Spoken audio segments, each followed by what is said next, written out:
हर कोई वॉर से रिलेटेड बात कर रहा है, हर कोई कंसर्न है वॉर से रिलेटेड। ऑयल प्राइस बढ़ रहे हैं, रुपी डिक्लाइन कर रहा है और स्टॉक मार्केट क्रैश कर रही है, लेकिन कोई भी एक इंपॉर्टेंट बात नहीं कर रहा है। इस वॉर से, इस ऑयल प्राइस हाइक से आपको क्या इंपैक्ट होगा, आपके वॉलेट पे क्या इंपैक्ट होगा, आपकी इन्वेस्टमेंट पे क्या इंपैक्ट, और अगर आप बिजनेसमैन हैं तो आपके बिजनेस पे क्या इंपैक्ट होगा। तो मैं सीए राहुल जैन आज इस वीडियो में आपको बहुत क्लियर टर्म्स में, नो पैनिक, नो जार्गन्स, ये समझाऊंगा कि इस वॉर सिनेरियो से, ऑयल प्राइस बढ़ने से आपके वॉलेट पे क्या इंपैक्ट आ रहा है, आपके इन्वेस्टमेंट पे और आपके बिजनेस पे। सो मेरे साथ इस वीडियो तक, एंड तक बने रहिए, क्योंकि मैं आपको स्पेसिफिक एक एक्शन प्लान डिफाइन करूंगा जो आपको इमीडिएटली इंप्लीमेंट करना है। और ये वीडियो शेयर करें जिसको इस वीडियो की जरूरत है, आपके फ्रेंड्स, आपके इन्वेस्टर फ्रेंड्स, बिजनेस फ्रेंड्स के लिए। So let's start. First 60 seconds में ये समझते हैं कि एक्चुअल में सिनेरियो हो क्या रहा है। यूएस एंड इजराइल ने ईरान के साथ वॉर छेड़ी है, उसकी वजह से ईरान ने स्ट्रेट ऑफ होर्मुज को ब्लॉक कर दिया है। स्ट्रेट ऑफ होर्मुज क्या है? एक 54 किलोमीटर का पास है जहां से 20% ऑफ वर्ल्ड ऑयल पास करता है, और मिडिल ईस्ट कंट्रीज मेजर अपना एक्सपोर्ट्स उसी पैसेज के थ्रू करते हैं, और यहीं से इंडिया का 85% ऑयल आता है। सो वॉर की वजह से ये पैसेज को ब्लॉक कर दिया। इंडिया को 85% जो ऑयल मिलना था वो नहीं मिल रहा है on a regular basis. Oil की डिमांड बढ़ रही है एंड दैट्स व्हाई उसका प्राइस बढ़ रहा है, तो हाइक आ रहा है अराउंड 23%। लेकिन थोड़ी सी खुशी की बात यह है कि इंडिया के पास ऑलमोस्ट 74 डेज का स्टॉक रखा हुआ है, और साथ साथ एक 30 डेज का एक स्टॉप गैप अरेंजमेंट मिला है जहां से वो रशिया से ऑयल बाय कर सकते हैं। तो सबसे पहले ये समझते हैं कि आपके वॉलेट को कैसे इंपैक्ट करेगा। Petrol and diesel direct impact, because direct oil derivative है, उसका इंपैक्ट बिल्कुल इमीडिएट दिखेगा। एलपीजी कुकिंग गैस जो एक पेट्रोकेमिकल प्रोडक्ट है, ऑलरेडी इसके प्राइसेस बढ़ चुके हैं मार्च में। ग्रोसरीज एंड फूड, इसका प्राइस बढ़ेगा बिकॉज ऑफ लॉजिस्टिक्स कॉस्ट, जिसका आप इंपैक्ट देखेंगे यहाँ से 2 से 3 हफ्तों में। फ्लाइट की कॉस्ट, बिकॉज फ्यूल कॉस्ट बढ़ेगी और उसका इंपैक्ट आपको इमीडिएटली दिखेगा। होम लोन की ईएमआई, अगर ये सस्टेन रहा, ऑयल प्राइस बढ़ते चला गया तो इन्फ्लेशन बढ़ेगी, और वहां पे जो आरबीआई की जो अपकमिंग मीटिंग्स हैं वो इंटरेस्ट रेट कम नहीं करेंगे, और उसकी वजह से आपकी होम लोन ईएमआई इनफैक्ट बढ़ सकती है। इवेंचुअली वॉर सिनेरियो से, ऑयल प्राइस बढ़ने से, रुपी डिक्लाइन होने से आपका मंथली बजट पूरा हिलता हुआ दिख रहा है। इसमें आपको क्या करना चाहिए एज एन एक्शन प्लान? आपको अपने बजट को एक बार फिर से देखना चाहिए। मंथली बजट पे बैठें, डिस्कस करें और देखें कि जो भी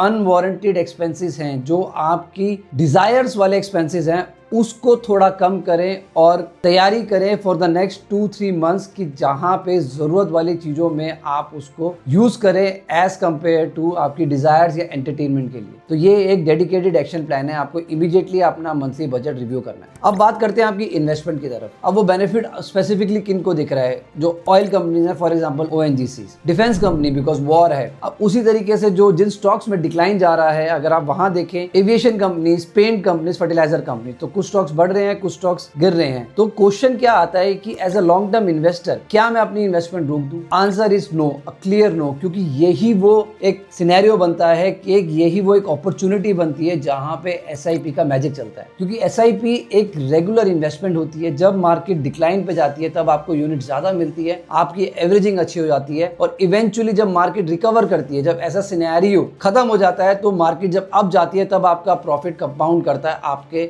स्टॉक्स में, आपके म्यूचुअल फंड्स में। पुराना डेटा भी ऐसा है, चाहे 2008 का फाइनेंशियल क्राइसिस या आप कोविड सिनेरियो देख लीजिए, बहुत लेटेस्ट ही है। कोविड सिनेरियो में स्टॉक मार्केट डिक्लाइन होता है, लेकिन उसके बाद क्या बुल रन आता है। तो जिसने भी अपनी इन्वेस्टमेंट कंटिन्यू करी थी, इवन मैंने एसआईपीज नहीं रोकी थी, मैं चलता चला गया, और उसके बाद मुझे मल्टीफोल्ड कंपाउंडिंग रिटर्न्स मिले थे, मेरे स्टॉक्स में भी और म्यूचुअल फंड्स में भी। तो as a dedicated action plan आपको एसआईपी कंटिन्यू करनी चाहिए। लेकिन अगर आपको इमीडिएट फंड्स की जरूरत है इन द नेक्स्ट 3 to 6 मंथ्स, तो एसआईपी ना करें, आप वो फंड विड्रॉ करें ताकि आप वो फंड यूज कर सकें। अब बात करते हैं मेरे बिजनेस वाले दोस्तों के लिए जो बिजनेस कर रहे हैं। अब बिजनेस पे भी यही डायरेक्ट इंपैक्ट आ रहा है, and it's a 2 side sword, दो धारी तलवार है ये। एक साइड आपका इनपुट कॉस्ट बढ़ता जा रहा है, क्योंकि लॉजिस्टिक कॉस्ट, ऑयल प्राइसेस बढ़ रहे हैं तो लॉजिस्टिक कॉस्ट बढ़ती है, और बिजनेसमैन के पीएनएल में लॉजिस्टिक कॉस्ट ऑलमोस्ट 10 to 15% आती ही आती है। तो एक तरफ रॉ मटेरियल की कॉस्ट बढ़ रही है, लॉजिस्टिक की कॉस्ट बढ़ रही है, और दूसरी तरफ आउटपुट सेल नहीं हो पा रहा है बिकॉज डिमांड थोड़ी कम हो गई है because of war scenario. Input की कॉस्ट बढ़ रही है, सेल्स हो नहीं रही है। तो ये दो धारी तलवार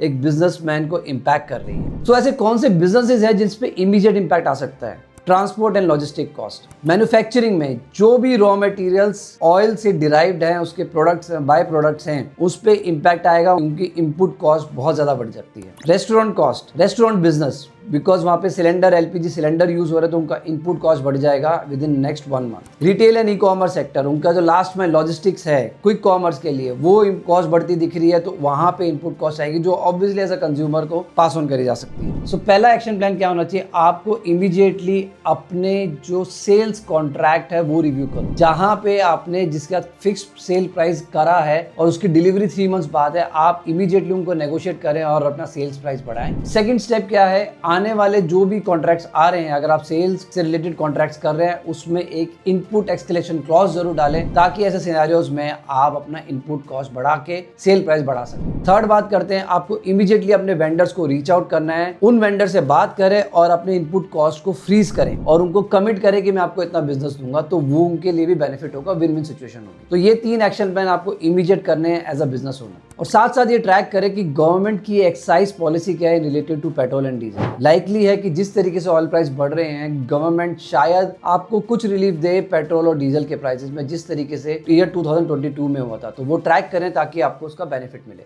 सो आई होप मैंने एक बहुत स्पेसिफिक एक्शन प्लान के साथ आपको ओवरऑल समझाया है कि किस तरीके से वॉर क्राइसिस में ऑयल प्राइस हाइक होने से आप अपने आप को बचा सकते हैं, एक अच्छा डिसीजंस ले सकते हैं as an investor, as a businessman. So this is CA Rahul Jain signing off and see you in the next video.